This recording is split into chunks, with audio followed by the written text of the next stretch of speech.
What if I told you that somewhere in the darkest corners of our planet, a creature still exists that looks like it was never meant to survive into the modern world?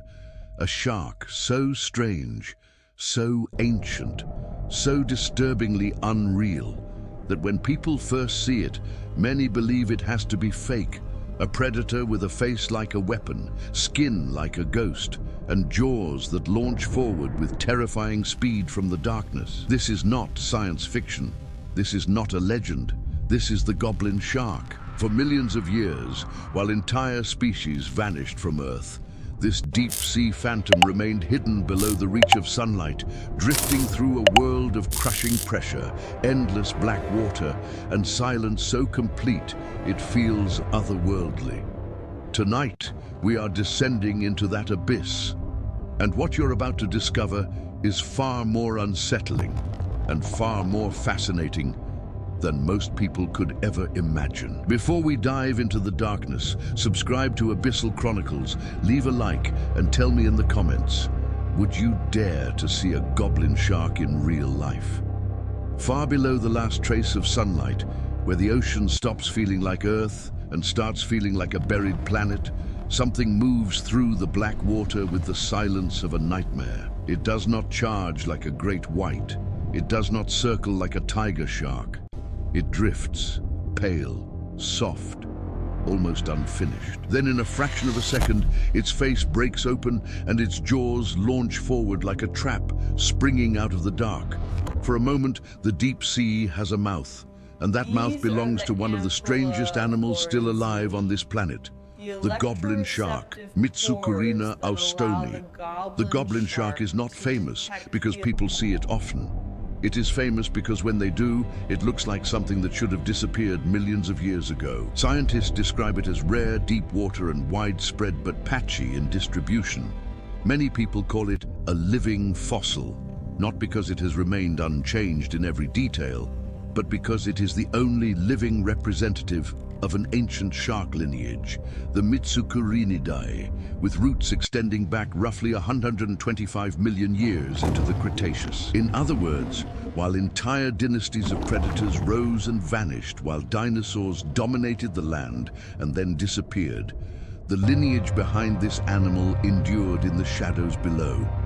Imagine the prehistoric seas that gave rise to its ancestors, warmer oceans, different coastlines, reptiles ruling above the waves, ancient sharks diversifying into forms that would test every possible design for survival. Some became speed, some became bulk, some became terror in open water. But the road that led to the goblin shark seems to have chosen something else entirely. Patience, sensitivity, ambush, and an anatomy built not for beauty or brute force, but for efficiency in a world where food is scarce and every movement costs energy. That may be one reason this lineage survived. It did not need to dominate the bright, crowded surface. It withdrew into the margins, into the slopes and canyons and deep water spaces where competition is lower, encounters are rare, and evolution rewards caution more than spectacle. That last part is an inference, but it fits what scientists now know about its slow, swimming, soft body and feeding mechanics. To understand the goblin shark, you have to forget almost everything your imagination has learned from shallow water sharks. This is not a sleek missile. Its body is often described as soft and flabby. Its fins are relatively small. Its tail is long. Its muscles do not advertise speed. Its eyes are tiny.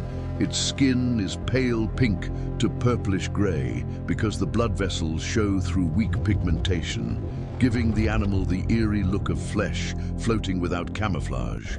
In life, it can even show bluish tones along the fins. Preserved in museums, it often turns brown, but alive, it has the color of something that has spent its whole existence hidden from the sun. And then there is the face.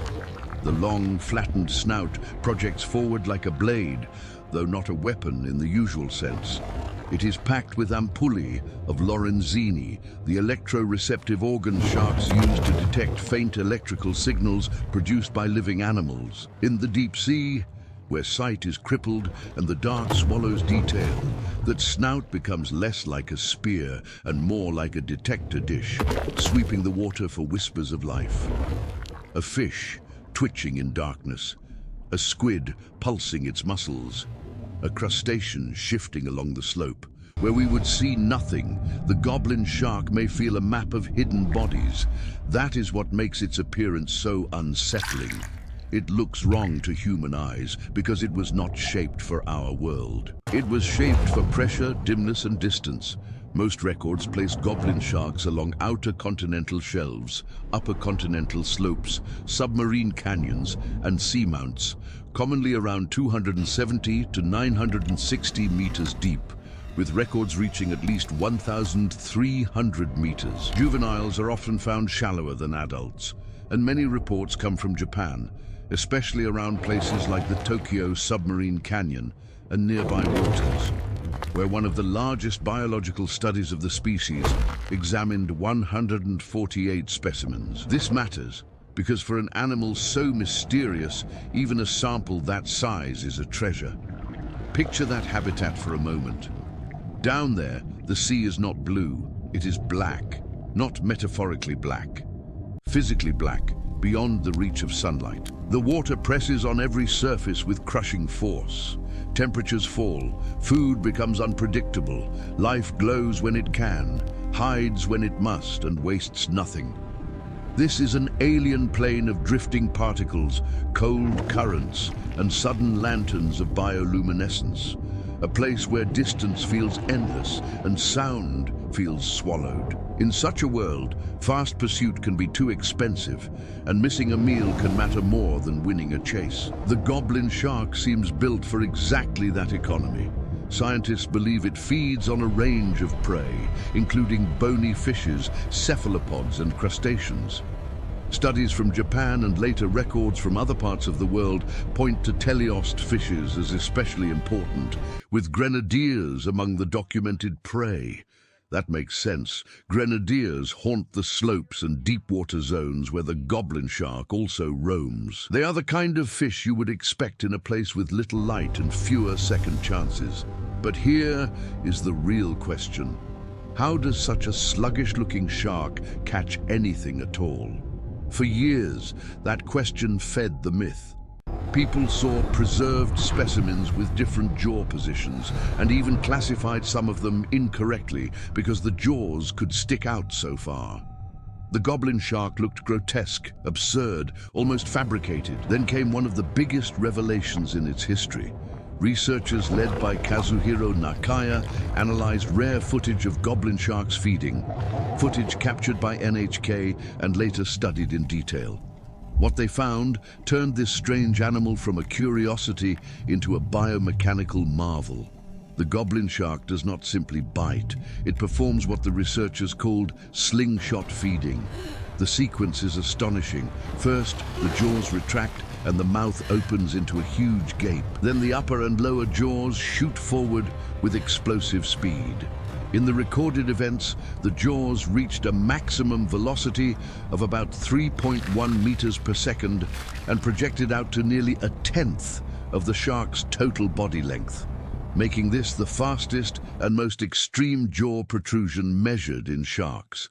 The lower jaw does not just move forward, it also swings upward, helping clamp the prey in a motion so abrupt it feels less like a bite and more like a device being fired. Then even more strangely, the mouth opens and closes again during retraction, a behavior the researchers described as novel among sharks. In plain language, its face transforms into a spring-loaded grabber so fast that the deep sea itself seems to lunge. That discovery changed the way scientists talk about the goblin shark. Instead of asking how such a slow animal survives, they began to see the answer in its compromise. It may not be a strong swimmer, but it does not need to be. According to the 2016 study and Hokkaido University's summary of it, this feeding system may represent an adaptation to food-poor deep-sea environments, compensating for reduced swimming performance. In other words, evolution may have traded speed in the body for speed in the strike. Why waste energy chasing prey through the dark when your skull can become a projectile. There is something emotionally compelling about that design. The goblin shark is not powerful in the way people usually admire predators. It is not a masterpiece of elegance. It is a specialist born from constraint. Its body suggests limitation. Its jaws reveal a solution. Deep-sea survival often looks like this, not a perfect animal, but a workable one, shaped by pressure into something bizarre and sufficient. And in that sense, the goblin shark becomes more than a monster. It becomes a record of what life does when the world is harsh, empty, and indifferent. The story of how humans came to know it is just as strange. The species was first formally described in 1898 by David Starr Jordan from Japan, and its name honors people connected to the specimen's acquisition there. Since then, specimens have been reported from the Atlantic, Pacific, and Indian Oceans, including off Japan, Australia, New Zealand, South Africa, Mozambique, parts of the Atlantic near West Africa and Europe, the Gulf of Mexico, Brazil, and California. Yet despite this broad distribution, sightings remain rare enough that each new record still feels like a dispatch from another world. That rarity feeds public fascination. When goblin sharks appear in headlines, people describe them as nightmare-inducing, prehistoric, alien, demonic. Museums and aquariums have sometimes displayed live individuals, but they survived only briefly. One specimen in Japan lived about a week in captivity. That short survival is telling. It reminds us how badly surface conditions can mismatch the biology of deep-sea animals. The goblin shark is not simply uncommon to us. It is native to conditions we barely tolerate, even with steel hulls, floodlights, and life support systems. Bring it into our world, and the mystery often begins to die. And still, we keep going after glimpses. Research vessels lower cameras and baited rigs into darkness. Submersibles descend into submarine canyons and along continental slopes. Fishermen sometimes pull up an animal they never expected to see. A pale body with a blade-like snout and teeth like nails. In 2002, the Gulf of Mexico produced a notable record. In later years, more records extended or reinforced its known range in places such as the western North Atlantic, Morocco, Indonesia, and the southwestern Atlantic. Each specimen adds a few more lines to the profile, but the profile remains full of blank spaces. Those blank spaces are especially obvious in reproduction. We still know remarkably little. For years, major references noted that no pregnant female had been captured and that much of the goblin shark's reproductive biology had to be inferred from related mackerel sharks. Researchers have suggested it is a placental viviparous, with embryos likely nourished through oophagy, meaning they eat unfertilized eggs in the womb, a strategy seen in other lamniform sharks. But the species keeps part of its life hidden. No one watches goblin sharks mate in the wild. No nursery ground has been fully mapped. No one can yet narrate its courtship with confidence.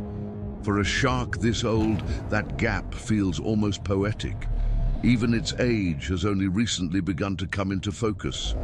In 2020, researchers published preliminary work on age and growth using specialized staining techniques on vertebral material from a large male. Their estimate gave that individual a minimum age of 27 years. It was not the final answer for the species, but it was important because deep water sharks are notoriously difficult to age. A life measured in decades fits the pattern we see again and again in the deep. Slow growth, delayed maturity, and vulnerability hidden beneath apparent toughness. Animals that look ancient are often fragile in a modern fishing economy. That is one reason conservationists do not dismiss the goblin shark, even though the IUCN has assessed it as least concern. The reasoning behind that status is its wide distribution, low encounter rate, and limited evidence of major global decline. But Least concern does not mean well understood, and it certainly does not mean invulnerable. Goblin sharks are mostly taken as bycatch in deep-water trawls, longlines, and gill nets. A species can remain globally widespread and still suffer quietly if deep-water fishing intensifies in the wrong places. In the deep sea, population declines can be hard to see until they are already serious. There is also the question of why this shark looks the way it does. Part of the answer is sensory biology, part is feeding, part is ancestry, but part may simply be that evolution in darkness can make the familiar look uncanny. Human beings are tuned to faces, symmetry, and expressions we recognize. The goblin shark breaks those patterns. Its snout is too long, its mouth sits wrong, its teeth show too easily, its color looks skin deep because it is. People call it monstrous because our brains mistake unfamiliar design for malice. Yet the animal itself is not a villain. It is a specialized deep-water predator doing what its environment demanded. Still, the myths persist, and maybe they always will. Sailors have long told stories about impossible sea creatures. Modern internet culture has simply updated the folklore. A photo of a goblin shark spreads online and half the comments sound like horror, while the other half sound like awe. Scientists, by contrast, often respond with a different emotion: fascination. Not because the animal is ugly, but because it solves biological problems in ways almost no other shark does. Fast jaw projection, deep water electroreception, an ancient lineage still breathing, a body that seems to give up speed, then steals it back in one violent motion of the skull, and maybe that is the deepest mystery of all. The goblin shark shows us how little our instincts matter in the abyss. In shallow water, we think of predation as pursuit, attack, splash, impact. In the deep, predation can be a whisper followed by a mechanism. The shark does not need to look like perfection. It needs to work. It needs to sense what it cannot see. It needs to reach farther than prey expects. It needs to survive in a realm that strips life down to its most efficient form. That is why this creature matters to science. It is a window into extreme adaptation, into ancient lineages, into how life reshapes itself when light disappears and scarcity becomes law. So when we picture the goblin shark now, we should picture more than the famous jaws. We should picture the canyon walls dropping into darkness, the drifting sediment, the cold water pressing inward from every direction, the tiny electrical signals pulsing out from hidden prey, the slow shark moving through the black like a secret too old to be fully named. And then, in less than a heartbeat, the impossible strike. Jaws thrown forward, silence broken, darkness feeding darkness. Because the real power of the goblin shark is not that it looks like a monster. It is that it reminds us how much of Earth still belongs to designs we barely understand. It comes from a lineage older than our species, older than mammals as we know them, older than whole vanished worlds. It survived mass extinctions, continental rearrangements, changing oceans, and ages of predators that seemed unstoppable. And it did so not by becoming the ruler of the visible sea, but by enduring in the invisible one. Somewhere tonight, perhaps along a continental slope off Japan, or near a seamount in the Atlantic, or over a canyon wall where the light has not reached for ages, a goblin shark may be drifting through the dark at this very moment. We may never see it. We may only infer it from a line on sonar, a camera frame, a fisherman's astonishment, a specimen on a deck, but that is enough to leave a mark on the imagination. Because the abyss does not need to be crowded with monsters to feel haunted. It only needs one animal like this, real, ancient, and still out there, to remind us that the deepest parts of the world are not empty, they are waiting.